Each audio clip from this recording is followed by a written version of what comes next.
ഒരാൾ വിശ്വാസിയായിത്തീരുന്നത് രണ്ട് ഷഹാദത്തുകൾ അംഗീകരിക്കുന്നതിലൂടെയാണ്.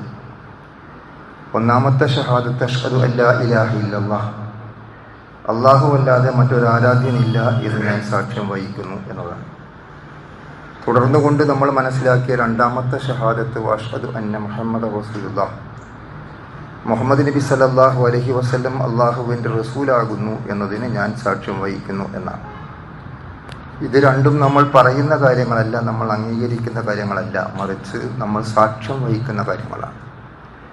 അഥവാ നമ്മുടെ ജീവിതം ഈ രണ്ട് ആശയങ്ങൾക്കും സാക്ഷിയാകുന്നു എന്നാണ് നമ്മൾ പ്രഖ്യാപിക്കുന്നത്.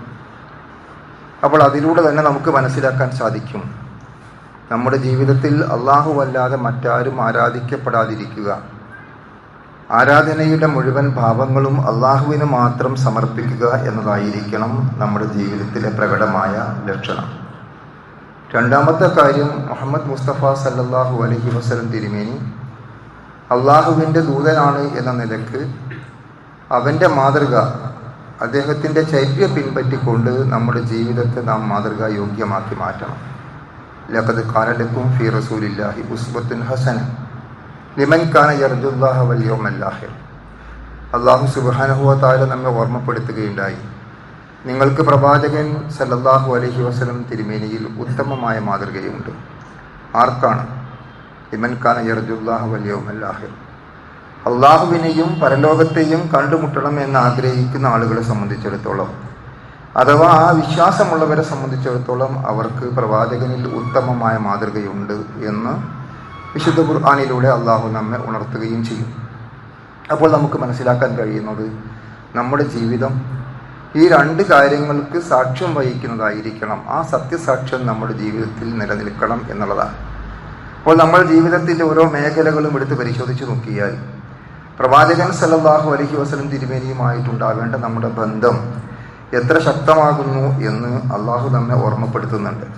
സൂറത്തുൽ അഹ്സാബിലെ 33-ാമത്തെ വചനം, അൻ-നബി ഔലാ ബിൽ മുഅ്മിനീന മിൻ അൻഫുസിഹിം. അള്ളാഹു പറയുന്നു, സത്യവിശ്വാസികളെ സംബന്ധിച്ചിടത്തോളം സ്വദേഹത്തെക്കാൾ അടുത്ത ബന്ധമാണ് പ്രവാചകനുമായിട്ടുണ്ടാവേണ്ടത് എന്നാണ്. നമ്മൾ ആലോചിച്ച് നോക്കൂ, നമ്മുടെ സ്വന്തത്തെക്കാൾ, സ്വന്തം നഫ്സിനേക്കാൾ നമുക്ക് ബന്ധമുണ്ടായിരിക്കേണ്ടത് പ്രവാചകനുമായിട്ടായിരിക്കണം എന്ന് പഠിപ്പിക്കപ്പെടുന്നു. ഒരു സന്ദർഭത്തിൽ ഉമർ റളിയല്ലാഹു അൻഹു പ്രവാചകന്റെ സന്നിധിയിലേക്ക് കടന്നു വന്നു. ഉമർ റളിയല്ലാഹു പ്രവാചകനോട് പറഞ്ഞു, വല്ലാഹി യാ റസൂലല്ലാഹ്, അള്ളാഹു തന്നെയാണ് സത്യം, അള്ളാഹുവിൻ്റെ ദൂതരെ, ലഅൻത അഹബ്ബു ഇലയ്യ മിൻ കുല്ലി ഷൈഇൻ ഇല്ലാ ഫീ നഫ്സി, എൻ്റെ സ്വന്തം ദേഹം കഴിച്ചാൽ ബാക്കി എനിക്ക് ഏറ്റവും ഇഷ്ടപ്പെട്ടവൻ, എൻ്റെ പ്രിയപ്പെട്ടവൻ, ഞാൻ ഏറ്റവും അധികം സ്നേഹിക്കുന്നത് താങ്കളെയാണ്. പ്രവാചകൻ സല്ലല്ലാഹു അലൈഹി വസല്ലം തിരുമേനി അവിടെ തിരുത്തി കൊടുത്തു. പ്രവാചകൻ പറഞ്ഞു, ലാ യുഅ്മിനു അഹദുക്കും ഹത്താ അകൂന അഹബ്ബ ഇലൈഹി മിൻ നഫ്സിഹി, നിങ്ങളിൽ ഒരാളും സത്യവിശ്വാസിയാവുകയില്ല സ്വന്തം ശരീരത്തെക്കാൾ, സ്വന്തം ദേഹത്തെക്കാൾ ഏറ്റവും ഇഷ്ടപ്പെട്ടവൻ ഞാനാകുന്നത് വരെ, അഥവാ പ്രവാചകൻ സല്ലല്ലാഹു അലൈഹി വസല്ലം തിരുമേനി ആകുന്നത് വരെ. നമ്മൾ ആലോചിച്ച് നോക്കും, ഉമർ റളിയല്ലാഹു അൻഹു സ്വന്തം നഫ്സ് കഴിച്ചാൽ എനിക്ക് ഏറ്റവും പ്രിയപ്പെട്ടത്, ഞാൻ ഏറ്റവും സ്നേഹിക്കുന്നത് താങ്കളെയാകുന്നു എന്ന് നബി സല്ലല്ലാഹു അലൈഹി വസല്ലമയോട് പറഞ്ഞപ്പോൾ നബി സല്ലല്ലാഹു അലൈഹി വസല്ലം അവിടെ തിരുത്തി കൊടുക്കുകയാണ്. മറിച്ച് അങ്ങനെയല്ല വേണ്ടത്, സ്വന്തം ദേഹത്തെക്കാൾ ഇഷ്ടപ്പെട്ടവൻ ഞാനായിരിക്കണം, അഥവാ പ്രവാചകനായിരിക്കണം എന്നതാണ്. എന്നിട്ട് അവിടെ വിശദീകരിക്കപ്പെടുകയും ചെയ്തു. ഈ കാര്യം പിന്നീട് ഉമർ റളിയല്ലാഹു അൻഹു അംഗീകരിച്ചുകൊണ്ട് പ്രഖ്യാപിച്ചു. അപ്പോൾ പ്രവാചകൻ പറഞ്ഞു, അൽ ആന യാ ഉമർ, ഇപ്പോൾ താങ്കൾ പറഞ്ഞത് ശരിയാകുന്നു എന്ന്. ആ തിരുത്തിയത് അംഗീകരിച്ചുകൊണ്ട് ഉമർ റളിയല്ലാഹു അൻഹു എൻ്റെ സ്വന്തം ദേഹത്തെക്കാൾ ഇഷ്ടപ്പെട്ടവൻ താങ്കളാകുന്നു എന്ന് പ്രഖ്യാപിക്കുകയും, അപ്പോഴാണ് താങ്കൾ ഏറ്റവും ശരിയായത് പറഞ്ഞിരിക്കുന്നത് എന്ന് പ്രവാചകൻ സല്ലല്ലാഹു അലൈഹി വസല്ലം തിരുമേനി സാക്ഷ്യപ്പെടുത്തുകയും ചെയ്യുന്നു എന്നാണ് നമുക്ക് കാണാൻ സാധിക്കും. പ്രവാചകൻ പഠിപ്പിക്കുന്ന മറ്റൊരു വചനം നമുക്ക് ബുഖാരിയും മറ്റും രേഖപ്പെടുത്തിയതായി കാണാൻ സാധിക്കും. ലാ യുഅ്മിനു അഹദുക്കും ഹത്താ അകൂന അഹബ്ബ ഇലൈഹി മിൻ വാലിദിഹി വവലദിഹി വന്നാസി അജ്മഈൻ, നിങ്ങളിൽ ഒരാളും സത്യവിശ്വാസിയാവുകയില്ല നിങ്ങൾക്ക് സ്വന്തം പിതാക്കളെക്കാൾ, സ്വന്തം മക്കളെക്കാൾ, മറ്റു മുഴുവൻ ജനങ്ങളെക്കാൾ ഏറെ പ്രിയപ്പെട്ടവൻ ഞാനാകുന്നത് വരെ. നമ്മൾ ആലോചിച്ച് നോക്കൂ, നമ്മുടെ സ്വന്തം ശരീരത്തെക്കാൾ നമുക്ക് ഇഷ്ടപ്പെട്ടവൻ പ്രവാചകനാകണമെന്ന് നമ്മൾ മനസ്സിലാക്കി. സ്വന്തം പിതാവിനേക്കാളും സ്വന്തം മക്കളെക്കാളും സ്വന്തം കുടുംബത്തെക്കാളും മറ്റു മനുഷ്യരെക്കാളും നമ്മളേറെ സ്നേഹിക്കുന്ന നമ്മളുടെ എല്ലാ ബന്ധങ്ങൾ എന്തെല്ലാം ഉണ്ടോ അതിനേക്കാൾ ഏറെ ശക്തമായ സ്നേഹബന്ധം, ആ ഏറ്റവും പ്രിയപ്പെട്ടവനായി തീരേണ്ടവൻ പ്രവാചകനാകുന്നു എന്നാണ്. ബുഖാരി ഈ ഹദീസ് ഉദ്ധരിച്ചിരിക്കുന്നത് ബാബു ഹുബ്ബുർ റസൂൽ മിനൽ ഈമാൻ എന്ന അധ്യായത്തിലാണ്. നമ്മൾ ആലോചിച്ചു, അധ്യായത്തിൻ്റെ പേര് പോലും ശ്രദ്ധേയമാണ്. പ്രവാചക സ്നേഹം വിശ്വാസ കാര്യങ്ങളിൽപ്പെട്ടതാകുന്നു, ഈമാനിൽപ്പെട്ടതാകുന്നു എന്ന ഹെഡിങ് കൊടുത്തുകൊണ്ടുള്ള ടൈറ്റിലുള്ള അധ്യായത്തിലാണ് ഇമാം ബുഖാരി ഈ ഹദീസ് ഉദ്ധരിച്ചിരിക്കുന്നത്. അപ്പോൾ നമുക്കവിടെ മനസ്സിലാക്കാൻ കഴിയുന്നത്, ഒരു വിശ്വാസിയെ സംബന്ധിച്ചിടത്തോളം സ്വന്തത്തെക്കാൾ, സ്വന്തം കുടുംബത്തെക്കാൾ, മറ്റുള്ളവരെക്കാൾ ഏറെ പ്രിയപ്പെട്ടവൻ, ഏറെ സ്നേഹമുള്ളവൻ പ്രവാചകൻ സല്ലല്ലാഹു അലൈഹി വസല്ലം തിരുമേനി ആയിരിക്കണം എന്നാണ്. പക്ഷേ ആ സ്നേഹം എങ്ങനെയായിരിക്കണം? ആ സ്നേഹം പ്രകടിപ്പിക്കാനുള്ള മാർഗം എന്താണോ? ഇതും വളരെ വ്യക്തമായി ഇസ്ലാം നമുക്ക് പഠിപ്പിച്ചു തരുന്നുണ്ട്. നമ്മൾ മനസ്സിലാക്കേണ്ടത്, മതത്തിൽ എല്ലാ കാര്യങ്ങൾക്കും കൃത്യമായ കാഴ്ചപ്പാടുകളുണ്ട്, കൃത്യമായ വിശദീകരണം നൽകപ്പെട്ടിട്ടുണ്ട്. അവിടെ പ്രവാചകൻ സല്ലല്ലാഹു അലൈഹി വസല്ലം തിരുമേനി നമുക്ക് ഈ കാര്യം വിശദീകരിച്ചു തരുന്നു. മൻ അഹബ്ബ സുന്നത്തി ഫഖദ് അഹബ്ബനി. ആരാണോ എൻ്റെ ചര്യയെ ഇഷ്ടപ്പെടുന്നത് അവൻ എന്നെ ഇഷ്ടപ്പെട്ടിരിക്കുന്നു. വമൻ അഹബ്ബനി കാന മഅഇ ഫിൽ ജന്ന. ആരാണോ എന്നെ സ്നേഹിച്ചിരിക്കുന്നവൻ അവൻ എന്നോടൊപ്പം സ്വർഗത്തിലാകുന്നു എന്നാണ്. നമ്മൾ ആലോചിച്ച് നോക്കൂ, പ്രവാചക സ്നേഹത്തിനുള്ള വഴി, പ്രവാചകനോട് സ്നേഹം പ്രകടിപ്പിക്കാനുള്ള മാർഗം, ഏത് നിലക്കാണ് നമ്മൾ പ്രവാചകനെ സ്നേഹിക്കേണ്ടത് എന്ന് പ്രവാചകൻ സല്ലല്ലാഹു അലൈഹി വസല്ലം തിരുമേനി നമുക്ക് പഠിപ്പിച്ചു തരുന്നത് നാം അത് കൃത്യമായി മനസ്സിലാക്കേണ്ടതാണ്. എൻ്റെ സുന്നത്തിനെ സ്നേഹിക്കുക എന്നതാണ്. മൻ അഹബ്ബ സുന്നത്തി. എൻ്റെ ചര്യയെ ആർ സ്നേഹിക്കുന്നുവോ ഫഖദ് അഹബ്ബനി, അവർ എന്നെ സ്നേഹിച്ചിരിക്കുന്നു എന്നാണ് വിശദീകരിക്കുന്നത്. വമൻ അഹബ്ബനി കാന മഅഇ ഫിൽ ജന്ന. അവിടെ എന്നിട്ട് വിശദീകരിക്കുന്നു, ആർ എന്നെ സ്നേഹിക്കുന്നുവോ അവർ എന്നോടൊപ്പം സ്വർഗത്തിലാകുന്നു എന്ന്. നമ്മളൊക്കെ ആഗ്രഹിക്കുന്നതാണ് പ്രവാചകനോടൊപ്പം, അമ്പിയാക്കളോടൊപ്പം, ഔലിയാക്കളോടൊപ്പം, അതുപോലുള്ള മഹാന്മാരോടൊപ്പം, സാലിഹ്യങ്ങളോടൊപ്പം, സച്ചരിതന്മാരായ പുണ്യവാളന്മാരോടൊപ്പം സ്വർഗത്തിൽ എത്തിപ്പെടുക എന്നുള്ളത്. ആ ഒരു നേട്ടം നമുക്ക് കൈവരിക്കാൻ സാധിക്കുന്നത് നമ്മൾ റസൂൽ കരീം സല്ലല്ലാഹു അലൈഹി വസല്ലം തിരുമേനിയുടെ ചര്യ എന്താണോ, ആ മാതൃക എന്താണോ, അത് അതേപടി പിൻപറ്റുകയും അതിനെ അനുധാവനം ചെയ്യുകയും അതിനെ ഇത്തിബാ ചെയ്യുകയും ചെയ്യുന്നതിലൂടെയാണ്. അള്ളാഹു തന്നെ വിശദീകരിക്കുന്നു. നോക്കൂ, നമ്മൾ 3-ാമത്തെ അധ്യായം ആലു ഇംറാന്റെ 31-ാമത്തെ വചനം, ഖുൽ ഇൻ കുൻതും തുഹിബ്ബൂനല്ലാഹ ഫത്തബിഊനി യുഹിബ്ബുകുമുല്ലാഹ്. പ്രവാചകനെ സ്നേഹിക്കാൻ പ്രവാചകന്റെ ചര്യയെ ഇഷ്ടപ്പെടുകയാകുന്നു എന്ന് പ്രവാചകൻ വിശദീകരിച്ചു എങ്കിൽ അള്ളാഹുവിനെ സ്നേഹിക്കാനുള്ള മാർഗം എന്താകുന്നു എന്ന് അള്ളാഹു ഖുർആനിലൂടെ നമുക്ക് വിശദീകരിച്ചു തരികയാണ്. ഇൻ കുൻതും തുഹിബ്ബൂനല്ലാഹ്, നിങ്ങൾ അള്ളാഹുവിനെ സ്നേഹിക്കുന്നു എങ്കിൽ എന്ത് വേണം? ഫത്തബിഊനി, കുൽ, നീ പറയുക എന്ന് പറഞ്ഞുകൊണ്ടാണ് മുഹമ്മദ് നബി സല്ലല്ലാഹു അലൈഹി വസല്ലമയോട് അള്ളാഹുവിന്റെ കൽപ്പന. മുഹമ്മദെ നീ പറയുക, കുൽ ഇൻ കുൻതും തുഹിബ്ബൂനല്ലാഹ്, നിങ്ങൾ അള്ളാഹുവിനെ സ്നേഹിക്കുന്നു എങ്കിൽ ഫത്തബിഊനി, നിങ്ങൾ എന്നെ പിൻപറ്റുകയാണ് വേണ്ടത്. യുഹിബ്ബുകുമുല്ലാഹ്, അങ്ങനെയാണെങ്കിൽ അള്ളാഹു നിങ്ങളെ സ്നേഹിക്കും. വയഗ്ഫിർ ലക്കും ദുനൂബക്കും, നിങ്ങളുടെ പാപങ്ങൾ അവൻ പുറത്തു തരും. വല്ലാഹു ഗഫൂറുർ റഹീം, അവൻ പുറത്തു കൊടുക്കുന്നവനും കരുണാനിധിയുമാകുന്നു. നോക്കൂ, നമ്മൾ എത്ര വ്യക്തമാണ്. മുഹമ്മദ് നബി സല്ലല്ലാഹു അലൈഹി വസല്ലമയോട് നീ പറയുക എന്ന് കൽപ്പിച്ചുകൊണ്ട്, നിങ്ങൾ അള്ളാഹുവിനെ സ്നേഹിക്കുന്നു എന്നെ ഇത്തിബാ ചെയ്യുക, എൻ്റെ ചര്യയെ പിൻപറ്റുക, എന്നെ മുറുകെ പിടിക്കുക, എൻ്റെ കാൽപാദങ്ങൾ പിൻപറ്റുക. അഥവാ ഞാൻ ഏതൊരു ചര്യയിലൂടെയാണോ, എന്തെന്നെല്ലാം കാര്യങ്ങൾക്ക് നമുക്ക് പ്രവാചകനിൽ മാതൃകയുണ്ട്. നമ്മൾ പരിശോധിച്ച് നോക്കൂ. രാവിലെ എഴുന്നേൽക്കുന്നത് മുതൽ രാത്രി കിടന്നുറങ്ങുന്നത് വരെ ഒരു വിശ്വാസിയുടെ ജീവിതം എങ്ങനെയായിരിക്കണം എന്ന് പ്രവാചകൻ സല്ലല്ലാഹു അലൈഹി വസല്ലം നമുക്ക് കാണിച്ചു തന്നിട്ടുണ്ട്. തൻ്റെ സഖാക്കൾ, സ്വഹാബിവര്യന്മാർ അദ്ദേഹത്തോടൊപ്പം ജീവിക്കുകയും അത്തരം കാര്യങ്ങൾ നിരീക്ഷിക്കുകയും കൃത്യമായി മനസ്സിലാക്കുകയും അത് ജീവിതത്തിൽ പകർത്തുകയും അത് കൃത്യമായി രേഖപ്പെടുത്തി വെക്കുകയും ചെയ്തിട്ടുണ്ട്. ആ രേഖയെക്കുറിച്ചാണ് നമ്മൾ സുന്നത്ത് എന്ന് പറയാറുള്ളത്. അപ്പോൾ ആ പ്രവാചക ശരി അനുസരിച്ചുകൊണ്ട് നമുക്ക് ജീവിക്കാൻ കഴിയുക എന്നുള്ളത് വളരെ കൃത്യമായിട്ട് നമുക്ക് ബോധ്യപ്പെടേണ്ട കാര്യമാണ്. ഖുർആൻ മറ്റൊരിടത്ത് പറയുന്നു, ഖുൽ അത്തിഉല്ലാഹ വറസൂല, നിങ്ങൾ അള്ളാഹുവിനെയും പ്രവാചകനെയും അനുസരിക്കുക.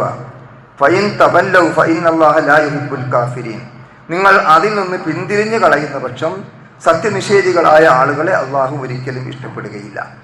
അപ്പോൾ അള്ളാഹുവിൻ്റെ ഇഷ്ടമുണ്ടാകാൻ പ്രവാചകനെ ഇത്തിബാ ചെയ്യണം എന്നൊരായത്തിൽ, പ്രവാചകനെയും അള്ളാഹുവിനെയും അനുസരിക്കണം എന്ന് പറഞ്ഞിട്ട് അതിൽ നിന്ന് നമ്മൾ പിന്തിരിഞ്ഞു കളഞ്ഞാൽ, അതിൽ അനുസരണക്കേട് കാണിച്ചാൽ നമ്മൾ സത്യനിഷേധികളായി തീരും. ആ സത്യനിഷേധികളായിട്ടുള്ള ആളുകളെ അള്ളാഹു ഒരിക്കലും ഇഷ്ടപ്പെടുകയില്ല എന്ന് വളരെ കൃത്യമായിട്ട് നമ്മെ ബോധ്യപ്പെടുത്തുകയും ചെയ്യുന്നു. ഇത് നമ്മൾ വളരെ ആലോചിക്കേണ്ടുന്ന കാര്യമാണ്. അള്ളാഹു വളരെ കൃത്യമായി നമ്മെ സൂചിപ്പിക്കുന്നു. സൂറത്തുൽ അഹ്സാബിലെ 36-ാമത്തെ വചനം, വമാ കാന ലി മുഅ്മിനിൻ വലാ മുഅ്മിന, ഒരു സത്യവിശ്വാസിയാകട്ടെ ഒരു സത്യവിശ്വാസിനിയാകട്ടെ, ഇദാ ഖലല്ലാഹു വറസൂലഹു, അള്ളാഹുവും അവന്റെ റസൂലും എന്തെങ്കിലും ഒരു കാര്യം തീരുമാനിച്ചു കഴിഞ്ഞാൽ, വിധിച്ചു കഴിഞ്ഞാൽ, ഖലല്ലാഹു വറസൂലുഹു അംറൻ അൻ യകൂന ലഹുൽ ഖിയറത്തു മിൻ അംരിഹിം, നമുക്ക് അതിൽ പിന്നീട് ഒരു ചോയ്സ് ഇല്ല. അള്ളാഹുവിന്റെ തീരുമാനം എന്താണ്, പ്രവാചകന്റെ ചര്യ എന്താണ്, അള്ളാഹുവിന്റെ കൽപ്പനയും പ്രവാചകന്റെ ചര്യയും അനുസരിച്ച് ജീവിക്കുക എന്നല്ലാതെ പിന്നെ അതിൽ നമുക്ക് മതപരമായ ഒരു കാര്യത്തിൽ തീരുമാനമെടുക്കുവാൻ നമുക്ക് യാതൊരു അധികാരവുമില്ല എന്ന് വളരെ കൃത്യമായിട്ട് അള്ളാഹു നമ്മെ ബോധ്യപ്പെടുത്തുകയാണ്. എന്നിട്ട് വീണ്ടും പറയുന്നു, വമൻ യഅസില്ലാഹ വറസൂലഹു, ആരെങ്കിലും അള്ളാഹുവിനോടും പ്രവാചകനോടും അനുസരണക്കേട് കാണിക്കുന്നു എങ്കിൽ ഫഖദ് വല്ല ദലാലൻ മുബീന, അവൻ വ്യക്തമായ വഴികളിലായിരിക്കുകയും ചെയ്യും എന്ന് അവിടെ പഠിപ്പിക്കപ്പെടുകയും ചെയ്യുന്നു. അപ്പോൾ നമ്മൾ ആലോചിച്ച് നോക്കും, പ്രവാചകനോട് നമുക്കുള്ള ബന്ധം ശക്തമാണ്, ഷഹാദത്താണ്, സത്യസാക്ഷ്യമാണ്. പ്രവാചകൻ അള്ളാഹുവിന്റെ റസൂലാകുന്നു എന്നതിന് എൻ്റെയും നിങ്ങളുടെയും ജീവിതം സാക്ഷ്യം വഹിക്കണം. അഥവാ നമ്മുടെ ജീവിതത്തിലൂടെ പ്രവാചകനെ നോക്കിക്കാണാൻ സാധിക്കുന്ന വിധം അത്രയും സൂക്ഷ്മമായും ശ്രദ്ധയോടെയും ഭയഭക്തിയോടെയും ആയിരിക്കണം എൻ്റെയും നിങ്ങളുടെയും ജീവിതം ക്രമപ്പെടുത്തേണ്ടത്. നമ്മൾ പ്രവാചകനെ സ്നേഹിക്കണം. സ്വന്തം ദേഹത്തെക്കാൾ, കുടുംബത്തെക്കാൾ, മറ്റുള്ള എല്ലാവരെക്കാളും ഏറ്റവും അധികം സ്നേഹബന്ധമുണ്ടായിരിക്കേണ്ടത് പ്രവാചകനോടാണ്. അപ്പോൾ മാത്രമാണ് നമ്മൾ വിശ്വാസിയായിത്തീരുന്നത്. ഇത് നമ്മൾ കൃത്യമായി മനസ്സിലാക്കുമ്പോൾ, അത് നമുക്ക് മനസ്സിലാക്കാൻ, അത് നമുക്ക് ഉൾക്കൊള്ളാൻ, അതെങ്ങനെ പ്രാവർത്തികമാക്കാൻ സാധിക്കും എന്ന് പരിശോധിക്കുമ്പോൾ റസൂലുള്ളാഹി സ്വല്ലല്ലാഹു അലൈഹി വസല്ലം തിരുമേനിയുടെ ചര്യ പിൻപറ്റുകയാണ്. അദ്ദേഹം എന്ത് കാണിച്ചു വന്നുവോ ആ മാർഗം പിൻപറ്റുക എന്നുള്ളതാണ് നമുക്ക് അവിടെ സ്വീകാര്യമായിരിക്കുന്ന മാർഗം എന്നാണ് നമുക്ക് ബോധ്യപ്പെടുന്നത്. ഇത് നമ്മൾ ആലോചിച്ച് നോക്കൂ, വളരെ കൃത്യമായിട്ട് ഓരോ കാര്യങ്ങളെ സംബന്ധിച്ചിടത്തോളം പ്രവാചകൻ നമുക്ക് കൃത്യമായിട്ട് പഠിപ്പിച്ചു തന്നിട്ടുണ്ട്. നമ്മൾ ആലോചിച്ച് നോക്കിയാൽ നമുക്ക് കാണാൻ സാധിക്കും, നമ്മൾ പലപ്പോഴും മനസ്സിലാക്കിയ കാര്യങ്ങളാണ്. ഒരു ദിവസത്തിൻ്റെ പ്രത്യേകത, ഒരു മാസത്തിൻ്റെ പ്രത്യേകത, ഒരു സമയത്തിൻ്റെ പ്രത്യേകത, ഇതൊക്കെ വളരെ കൃത്യമായിട്ട് പ്രവാചകൻ പഠിപ്പിച്ചുവല്ലോ. നമ്മൾ ആലോചിച്ച് നോക്കുക, അള്ളാഹു പറഞ്ഞു, ഇന്ന ഇദ്ദത്ത ശുഹൂരി ഇൻദല്ലാഹി 12 ശഹ്റൻ. നമ്മൾ പലപ്പോഴും കേട്ടതാണ്. അള്ളാഹുവിനെ സംബന്ധിച്ചിടത്തോളം അവൻ്റെ അടുത്ത് മാസങ്ങളുടെ എണ്ണം 12 ആകുന്നു. എന്നിട്ട് അവിടെ പറഞ്ഞു, മിൻഹ അർബഅത്തുൻ ഹുറുമൻ, അതിൽ 4 മാസങ്ങൾക്ക് സവിശേഷതയുണ്ട്, പവിത്രത കൽപ്പിക്കപ്പെടുന്നു. ഇത് വിശുദ്ധ ഖുർആനിലെ സൂറത്ത് തൗബയിലെ 36-ാമത്തെ വചനത്തിൽ പ്രഖ്യാപിച്ചതാണ്. മാസങ്ങൾ 12 എണ്ണം ആകുന്നു, അതിൽ 4 എണ്ണം പവിത്രമാകുന്നു. ഈ 4 പവിത്രമായിരിക്കുന്ന മാസം ഏതാകുന്നു എന്ന് നമ്മൾ എങ്ങനെ മനസ്സിലാക്കുന്നു? പ്രവാചകൻ അത് നമുക്ക് വിശദീകരിച്ചു തന്നു. പ്രവാചകൻ പറഞ്ഞു, ദുൽഖഅദ, ദുൽഹജ്ജ, മുഹറം, റജബ്, ഈ 4 മാസങ്ങളാണ് പവിത്രമാക്കപ്പെട്ടിരിക്കുന്ന മാസങ്ങൾ എന്ന് ഈ ആയത്തിന്റെ വിവക്ഷയായി പ്രവാചകൻ പഠിപ്പിക്കുകയും മുഫസ്സിറുകൾ രേഖപ്പെടുത്തുകയും ചെയ്തിരിക്കുന്നു. അപ്പോൾ നമ്മൾ ആലോചിച്ച് നോക്കൂ, ഏത് മാസത്തിൽ, അതിൽ റബീഉൽ അവ്വലില്ല, ഏത് മാസത്തിലാണ് പ്രത്യേകത എന്ന് വളരെ കൃത്യമായി പഠിപ്പിക്കപ്പെടുമ്പോൾ ഖുർആൻ 4 മാസങ്ങൾക്ക് പവിത്രതയുണ്ട് എന്ന് പഠിപ്പിക്കുകയും ആ പവിത്രത കൽപ്പിക്കപ്പെടുന്ന മാസങ്ങൾ ഏതാകുന്നു എന്ന് പ്രവാചകൻ സല്ലല്ലാഹു അലൈഹി വസല്ലം തിരുമേനി നമുക്ക് വിശദീകരിച്ചു തരികയും ചെയ്യുന്നു. അപ്പോൾ നമ്മൾ ആലോചിച്ച് നോക്കൂ, കാരണം എവിടെയാണ് പവിത്രത കൽപ്പിക്കേണ്ടത് നമുക്ക് മനസ്സിലാക്കാൻ കഴിയും. ഇനി നമ്മൾ ആലോചിച്ചാൽ നമുക്ക് കാണാൻ സാധിക്കുന്ന ഒരുപാട് സംഭവങ്ങളുണ്ട്. റമളാൻ മാസത്തിൽ അതിൻ്റെതായ സവിശേഷത നമുക്ക് കാണാൻ സാധിക്കും. അത് വിശുദ്ധ ഖുർആനിൽ തന്നെ പറഞ്ഞതാണ്. ആ വിശുദ്ധ ഖുർആനിൽ കൃത്യമായിട്ട് എടുത്ത് പറഞ്ഞിരിക്കുന്ന ആ കാര്യങ്ങൾ നമ്മൾ എടുത്ത് പരിശോധിച്ച് നോക്കിയാൽ ആ റമളാൻ മാസത്തിന്റെ സവിശേഷത ഖുർആനിലൂടെ നമുക്ക് ബോധ്യപ്പെടുന്നു. ഇനി ദിവസങ്ങളെടുത്ത് നമ്മൾ പരിശോധിച്ച് നോക്കിയാൽ അവിടെയും നമുക്ക് ഒരുപാട് സവിശേഷതകൾ കാണാൻ സാധിക്കും. ഇപ്പോൾ ആഴ്ചയിൽ വെള്ളിയാഴ്ചക്കുള്ള പ്രാധാന്യം, വെള്ളിയാഴ്ചയിൽ തന്നെ ഒരു പ്രത്യേകമായ സമയത്തിലുള്ള പ്രാധാന്യം, അത് പ്രവാചകൻ നമുക്ക് വിശദീകരിച്ചു തന്നിട്ടുണ്ട്. ഏത് സമയമാണെന്ന് കൃത്യമായി പറയാതെ വെള്ളിയാഴ്ചയിലെ ഒരു പ്രത്യേക സന്ദർഭത്തിൽ നമ്മൾ പ്രാർത്ഥനയുമായി അള്ളാഹുവിനോട് ബന്ധപ്പെടുകയാണെങ്കിൽ ആ പ്രാർത്ഥന തള്ളപ്പെടാത്ത പ്രാർത്ഥനയാകുന്നു. അപ്പോൾ പ്രത്യേകമായ ഒരു സമയം വെള്ളിയാഴ്ച ദിവസത്തിൽ ഒളിപ്പിച്ചു വെച്ചിരിക്കുന്നു എന്ന് നമുക്ക് മനസ്സിലാക്കാൻ സാധിക്കും. ലോകത്ത് 1000 മാസത്തെക്കാൾ ഉത്തമമായ ഒരു ദിവസത്തെക്കുറിച്ച് ഖുർആൻ സംസാരിക്കുന്നു. ഖുർആനിൽ നമുക്ക് കാണാൻ സാധിക്കുന്നു. അവിടെ ഖുർആൻ പറഞ്ഞ എന്താണ്? ഇന്ന അൻസൽനാഹു ഫീ ലൈലത്തുൽ ഖദർ, ലൈലത്തുൽ ഖദ്രി ഖൈറും മിൻ അൽഫി ഷഹർ. ലൈലത്തുൽ ഖദ്റാണ് 1000 മാസത്തെക്കാൾ ഉത്തമമായിരിക്കുന്ന രാവ്. അത് ഏത് രാവാണെന്ന് കൃത്യമായി നിർണ്ണയിക്കാതെ റമളാനിലാണെന്നും റമളാനിലെ അവസാനത്തെ 10-ലാണെന്നും അവസാനത്തെ 10 ഒറ്റയായ രാത്രികൾ അതിനെ പ്രതീക്ഷിക്കുക എന്നുമൊക്കെ നമുക്ക് ഹദീസുകളിൽ കാണാൻ സാധിക്കും. അപ്പോൾ കൃത്യമായത് പറയാതെ റമളാനിലെ അവസാനത്തെ 10 പ്രത്യേകിച്ചും ഒറ്റയായ രാത്രികളിൽ അതിനെ പ്രതീക്ഷിക്കാൻ വേണ്ടി പറയുന്നു. അപ്പോൾ നമുക്ക് കാണാൻ സാധിക്കും അത്രയും ശ്രേഷ്ഠമായ ഒരു രാവിനെ കുറിച്ച് പ്രവാചകൻ നമുക്ക് വിശദീകരിച്ചിരുന്നുണ്ട്. ഖുർആൻ നമ്മെ ബോധ്യപ്പെടുത്തിയിട്ടുണ്ട്. ഇതുപോലെ ഓരോ കാര്യങ്ങൾ നമ്മൾ ആലോചിച്ച് നോക്കൂ. ആഴ്ചയിൽ തന്നെ വെള്ളിയാഴ്ച അല്ലാതെ 2 ദിവസങ്ങളുടെ പ്രത്യേകതയെക്കുറിച്ച് പറഞ്ഞു. അവിടെയും പറഞ്ഞിരിക്കുന്നത് എന്താണ്? അവിടെ എന്തു ചെയ്യണം എന്നും ഓരോന്നും പഠിപ്പിക്കുന്നുണ്ട്. റമദാനിന്റെ പ്രത്യേകത അവിടെ നോമ്പെടുക്കുക എന്നതാണ്. ദുൽഹജ്ജ് മാസത്തിൽ ആദ്യത്തെ 10 ദിവസങ്ങളുടെ പ്രത്യേകത നമ്മൾ മനസ്സിലാക്കിയതാണ്. മുഹറം മാസത്തിലെ 9-ന്റെയും 10-ന്റെയും പ്രത്യേകത നമ്മൾ മനസ്സിലാക്കിയതാണ്. ഇങ്ങനെ ഓരോ ദിവസങ്ങൾക്കും എന്താണ് പ്രാധാന്യം, അവിടെ എന്ത് ചെയ്യണം എന്ന് പഠിപ്പിക്കപ്പെട്ടിട്ടുണ്ട്. മുഹറത്തിന്റെ പ്രത്യേകത പറഞ്ഞപ്പോൾ അവിടെ ശ്രേഷ്ഠമായ ഇബാദത്തുകളെ കുറിച്ച് പറഞ്ഞു. 9-നും 10-നും നോമ്പനുഷ്ഠിക്കേണ്ടതിനെ കുറിച്ച് പറഞ്ഞു.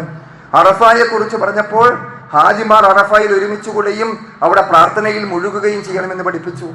അവിടെ ഒരുമിച്ച് കൂടാത്ത ഹാജിമാരല്ലാത്ത ആളുകളെ സംബന്ധിച്ചിടത്തോളം അന്ന് നോമ്പെടുക്കുകയാണ് പ്രത്യേകമായി പഠിപ്പിക്കപ്പെട്ടത്. ഇങ്ങനെ നമ്മൾ ഓരോന്നും ആലോചിച്ച് നോക്കൂ. തിങ്കളാഴ്ചയും വെള്ളിയാഴ്ചയും നമ്മുടെ അമലുകൾ അള്ളാഹുവിങ്കലേക്ക് ഉയർത്തപ്പെടും. അന്ന് പ്രത്യേകത കൽപ്പിച്ചു. അന്ന് എന്തു വേണം എന്ന് പ്രവാചകൻ പറഞ്ഞു. തിങ്കളും വേവും പ്രത്യേകം നോമ്പെടുക്കുകയാണ് സവിശേഷത എന്ന് പഠിപ്പിച്ചു. വെള്ളിയാഴ്ചയുടെ ശ്രേഷ്ഠത പഠിപ്പിച്ച അതേ റസൂൽ വെള്ളിയാഴ്ച മാത്രം നോമ്പെടുക്കുന്നതിന് യാതൊരു സവിശേഷതയും ഇല്ല എന്നും പഠിപ്പിച്ചു. ആലോചിച്ചു നമ്മൾ. വെള്ളിയാഴ്ചക്ക് ഒരുപാട് പ്രത്യേകതയുണ്ട്. പക്ഷേ വെള്ളിയാഴ്ച മാത്രം നോമ്പെടുക്കുന്നതിന് പ്രത്യേകതയുണ്ട്, പാടില്ല എന്നാണ് പ്രവാചകൻ പഠിപ്പിക്കുന്നത്. തിങ്കളാഴ്ച നോമ്പെടുക്കുന്നതിന് പ്രത്യേകതയുണ്ട്, വ്യാഴാഴ്ച നോമ്പെടുക്കുന്നതിന് പ്രത്യേകതയുണ്ട്, വെള്ളിയാഴ്ച നോമ്പെടുക്കുന്നതിന് പ്രത്യേകതയില്ല. എന്താ നമ്മൾ ഇതിൽ നിന്ന് മനസ്സിലാക്കേണ്ടത്? വളരെ കൃത്യമാണെന്നർത്ഥം. ഇസ്ലാമിൽ ഏത് കാര്യങ്ങൾക്ക്, ഏത് മാസങ്ങൾക്ക്, ഏത് ദിവസങ്ങൾക്ക്, ഏത് സമയങ്ങൾക്ക് നമ്മൾ പ്രത്യേകത കൽപ്പിക്കണം എന്നുള്ളതും ആ പ്രത്യേകത എങ്ങനെയാണ് കൽപ്പിക്കേണ്ടത് എന്നതും കൃത്യമായി പഠിപ്പിക്കപ്പെടുന്നു. അങ്ങനെയാണെങ്കിൽ നമ്മൾ പരിശോധിച്ച് നോക്കിയാൽ റബീഉൽ അവ്വൽ ഒരു പ്രത്യേകതയും ആ നിലക്ക് കൽപ്പിക്കപ്പെട്ടിട്ടില്ല എന്ന് നമുക്ക് ബോധ്യപ്പെടും. പ്രവാചകന്റെ കാലഘട്ടത്തിൽ ഉണ്ടായില്ല. 63 ജന്മദിനങ്ങൾ പ്രവാചകന്റെ ജീവിതത്തിൽ കടന്നുപോയി. അതിൽ ആ നിലക്കൊരു പ്രത്യേകത അങ്ങനെ പ്രത്യേകമായി പ്രവാചകൻ കൽപ്പിച്ചില്ല. പ്രവാചകൻ ഏറ്റവും അധികം സ്നേഹിച്ച, സ്വന്തം ദേഹത്തെക്കാൾ സ്നേഹിച്ച, പ്രവാചകന് വേണ്ടി പ്രവാചകന്റെ മുമ്പിൽ സ്വന്തം ജീവിതം പോലും സമർപ്പിക്കാൻ തയ്യാറായിരിക്കുന്ന സ്വഹാബിവര്യന്മാരുടെ ചരിത്രത്തിൽ നമുക്ക് കാണാൻ സാധ്യമല്ല. പ്രവാചകന്റെ കാലശേഷം കഴിഞ്ഞു വീണ്ടും നൂറ്റാണ്ടുകൾ കഴിഞ്ഞ് 300 വർഷങ്ങൾക്ക് ശേഷമാണ് ഇത്തരം ഒരു നബിദിനാഘോഷവും അത്തരത്തിലുള്ള ആചാരങ്ങളുമൊക്കെ മുസ്ലിം സമൂഹത്തിൽ കടന്നു വന്നത് എന്ന് നമുക്ക് കാണാൻ സാധിക്കും. വ്യക്തമായി തന്നെ ചരിത്രം രേഖപ്പെടുത്തപ്പെട്ട കാര്യമാണ്. അത് അംഗീകരിക്കുന്ന ആളുകൾ പോലും, നബിദിനം ആഘോഷിക്കുന്നവർ പോലും, മൗലൂദ് പാടുന്നവർ പോലും ആ ചരിത്രത്തെക്കുറിച്ച് പറയുമ്പോൾ ആ 3 നൂറ്റാണ്ടിന് ശേഷമാണ് എന്ന വസ്തുത അവർക്ക് നിഷേധിക്കാൻ പോലും കഴിയുന്നില്ല. അപ്പോൾ നമ്മൾ അവിടെയൊക്കെ ആലോചിക്കേണ്ടത് വളരെ കൃത്യമായിട്ട് ഇത്തരം കാര്യങ്ങൾ പ്രവാചകൻ നമുക്ക് ബോധ്യപ്പെടുത്തുകയും നമുക്ക് പഠിപ്പിച്ചു തരികയും ചെയ്തിട്ടുണ്ട്. അതെങ്ങനെയാണ് എന്ന് പഠിപ്പിച്ചു തന്നിട്ടുണ്ട്. അതനുസരിച്ച് കൊണ്ടായിരിക്കണം നമ്മൾ കർമ്മങ്ങൾ ചെയ്യേണ്ടത് എന്നാണ് നമുക്ക് ബോധ്യപ്പെടുന്നത്. ആ പ്രവാചക ചര്യ മനസ്സിലാക്കിക്കൊണ്ട് അത് ഉൾക്കൊണ്ട് ജീവിക്കുന്ന യഥാർത്ഥ സത്യവിശ്വാസം ഉൾപ്പെടാൻ അള്ളാഹു നമ്മെ എല്ലാവരെയും അനുഗ്രഹിക്കുമാറാകട്ടെ.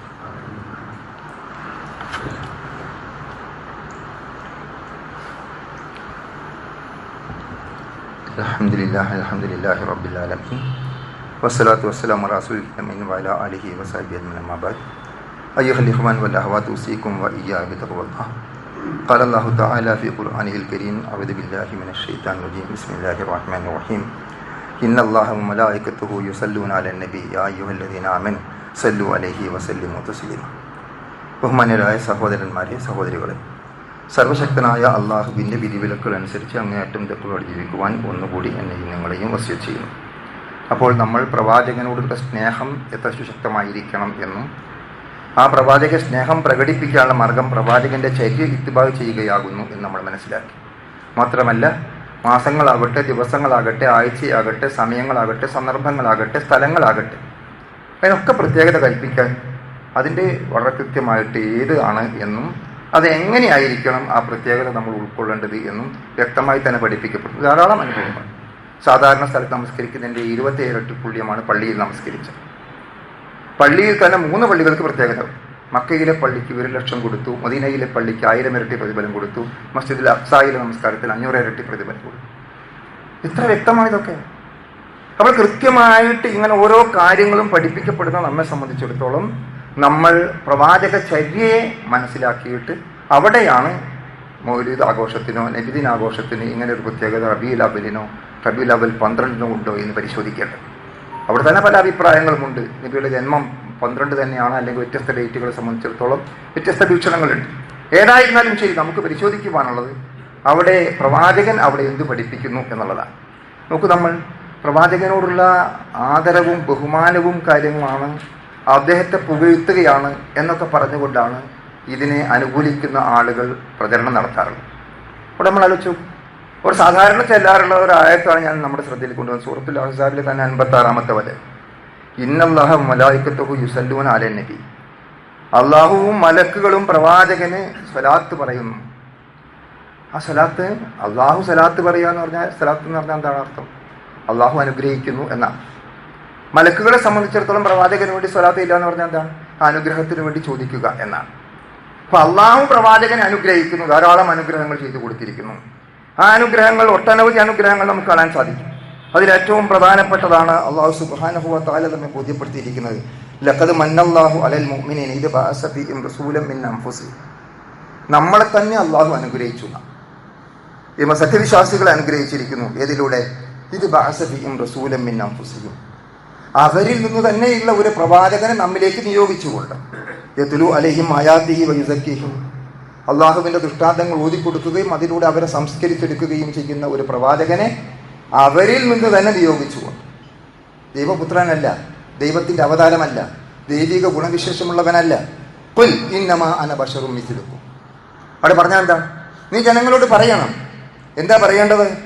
ഞാൻ തീർച്ചയായും നിങ്ങളെപ്പോലൊരു മനുഷ്യൻ മാത്രമാണ്. പിന്നെ എനിക്കുള്ള സവിശേഷത എന്താണ്? യൂഹ ഇലയ്യ, എനിക്ക് വഹി നൽകപ്പെടുന്നു, ദൈവികമായ സന്ദേശം നൽകപ്പെടുന്നു. അള്ളാഹുവിങ്കിൽ നിന്ന് വഹി ലഭിക്കുന്നു എന്നുള്ള സവിശേഷതയല്ലാതെ മറ്റൊരു നിലക്കും മനുഷ്യരിൽ നിന്ന് വ്യത്യസ്തമായ ഒരു സവിശേഷതയും എനിക്കില്ല. അന്നമാ ഇലാഹുക്കും ഇലാഹും വാഹിദ് എന്നൊക്കെ പറഞ്ഞുകൊണ്ട് അള്ളാഹുവിനെ മാത്രമേ ആരാധിക്കാൻ പാടുള്ളൂ എന്നൊക്കെ അവിടെ അള്ളാഹു വിശദീകരിക്കുകയും ചെയ്യുന്നു. അപ്പോൾ നമ്മളിവിടെ ആലോചിച്ച് നോക്കും, അള്ളാഹുവിൻ്റെ പ്രവാചകനെ പ്രവാചകനായി മനസ്സിലാക്കാൻ സാധിക്കണം. ആ പ്രവാചകനായി മനസ്സിലാക്കാൻ സാധിക്കുന്നിടത്താണ് നമ്മൾ പരാജയപ്പെടുന്നത്. പ്രവാചകന് ദൈവികമായ പദവിയിലേക്ക് ഉയർത്തപ്പെടുകയാണ്. അതുകൊണ്ടാണല്ലോ മൗലൂദിന്റെ വചനങ്ങൾ പോലും നമുക്ക് പരിശോധിച്ച് നോക്കിയാൽ കാണാൻ കഴിയുന്നത്,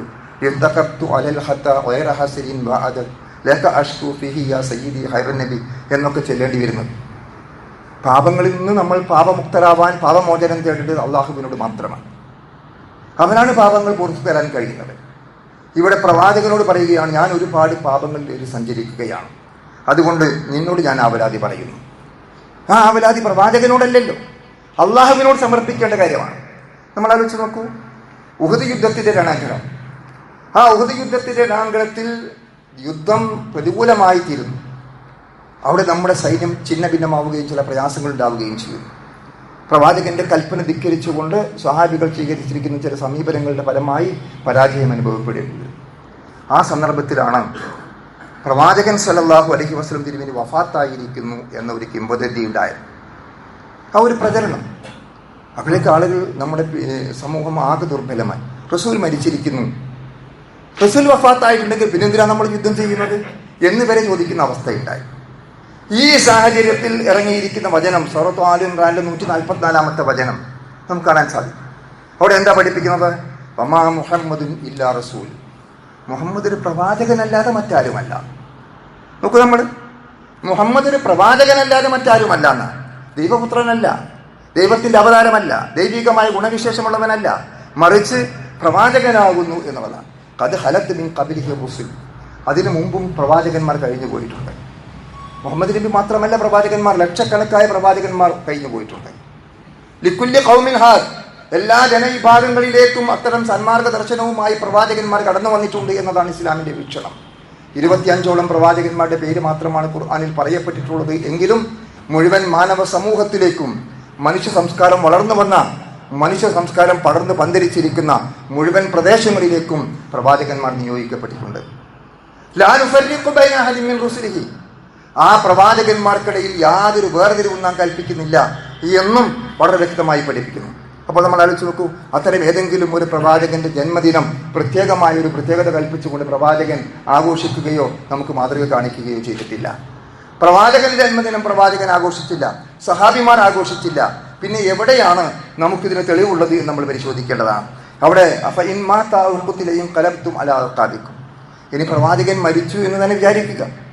ഊദ് യുദ്ധത്തിന്റെ സന്ദർഭത്തിൽ പ്രവാചകൻ മരിച്ചിട്ടില്ല, ആ സന്ദർഭത്തിൽ പ്രവാചകൻ വഫാത്തായിട്ടില്ല. ഇനി മരിച്ചു എന്ന് സങ്കല്പിച്ചാൽ തന്നെ നിങ്ങളുടെ കാൽപ്പാടങ്ങൾ, നിങ്ങളുടെ മടമ്പുകാലുകളിൽ നിന്ന് മടങ്ങിപ്പോവുകയാണോ, യുദ്ധത്തിന്റെ രണാങ്കണത്തിൽ നിന്ന് നിങ്ങൾ തിരിച്ചു പോവുകയാണോ ചെയ്യുന്നത് എന്ന് ഗൗരവപൂർവ്വം ആ സന്ദർഭത്തെ സംബന്ധിച്ചിടത്തോളം സൂചിപ്പിക്കുകയും അങ്ങനെ ചെയ്യുന്നത് ഏറ്റവും വലിയ കുറ്റമാകുന്നു എന്ന് പഠിപ്പിക്കുകയും ചെയ്യുന്നു. ഇത് കഴിഞ്ഞു കാലങ്ങൾ കഴിഞ്ഞ് പിന്നീട് പ്രവാചകൻ യഥാർത്ഥത്തിൽ മരിച്ചു. പ്രവാചകൻ വഫാത്തായി. പ്രവാചകൻ വഫാത്തായ സന്ദർഭത്തിൽ നമ്മൾ ആലോചിച്ച് നോക്കൂ. ആ സന്ദർഭത്തിൽ പലർക്കും അത് ഉൾക്കൊള്ളാൻ കഴിഞ്ഞില്ല. ഉമർ റളിയല്ലാഹുവിന് പോലും അത് പെട്ടെന്ന് ഉൾക്കൊള്ളാൻ കഴിഞ്ഞില്ല. പ്രവാചകൻ വഫാത്തായി. ആരാ പറഞ്ഞത്?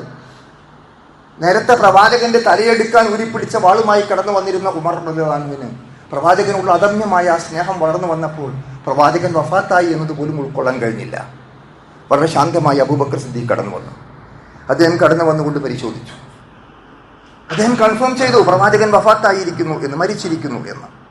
ആ കൺഫേം ചെയ്തതിനു ശേഷം അദ്ദേഹം പറഞ്ഞു, അലാ മൻ കാന യഅബുദു മുഹമ്മദൻ ഫഇന്ന മുഹമ്മദൻ ഖദ് മാത്.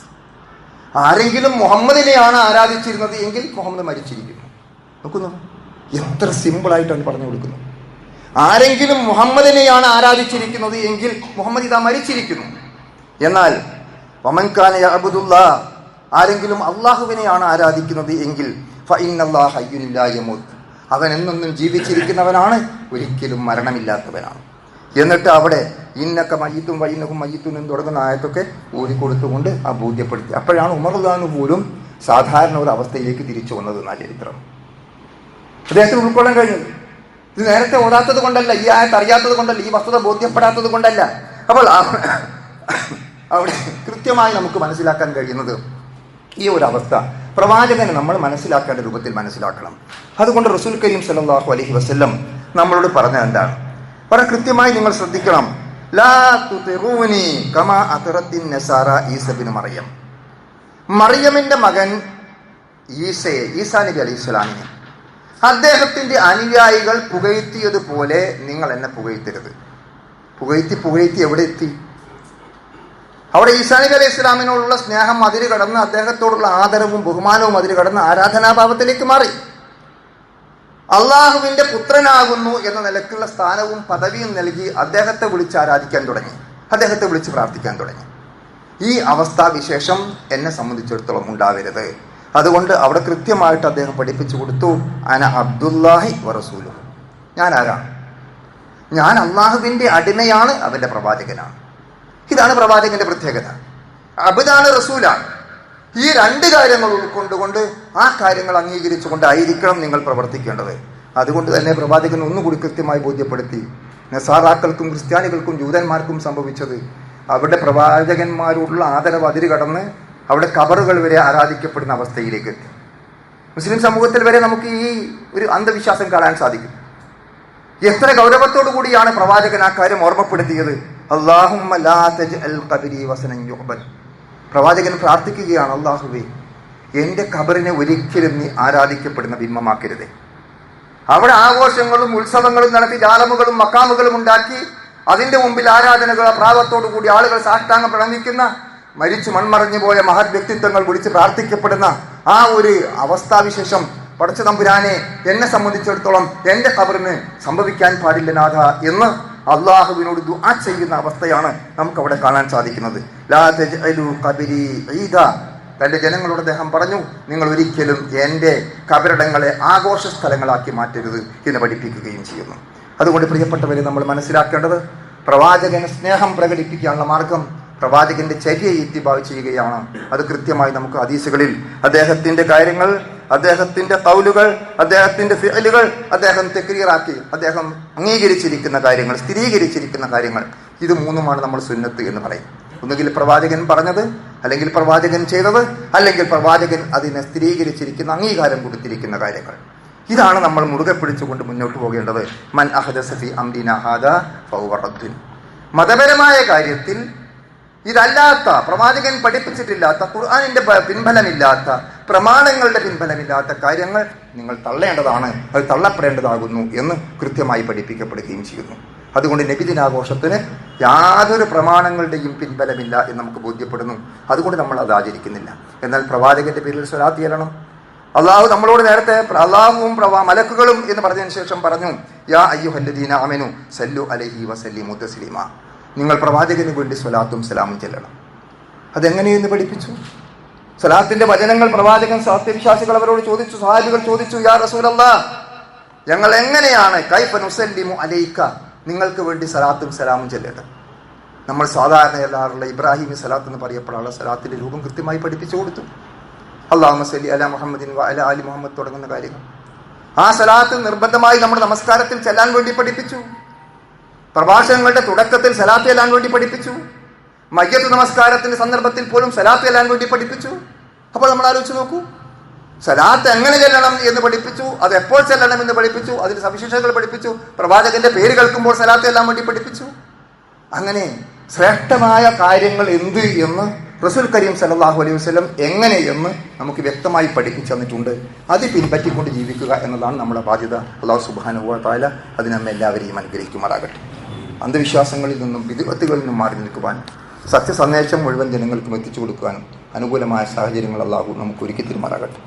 നാം നേരിട്ടുകൊണ്ടിരിക്കുന്ന എല്ലാ പ്രതിസന്ധികളെയും അതിജീവിക്കുവാൻ, നമ്മുടെ വഖഫ് സ്വത്ത് അതിൻ്റേതായ രൂപത്തിൽ സംരക്ഷിക്കാൻ മുസ്ലിംകൾ നൽകിയിരിക്കുന്ന ഏറ്റവും വിശ്വസ്തമായി അവർ അള്ളാഹുവിൻ്റെ മാർഗത്തിൽ ചെലവഴിക്കുന്ന ധനമാണ്.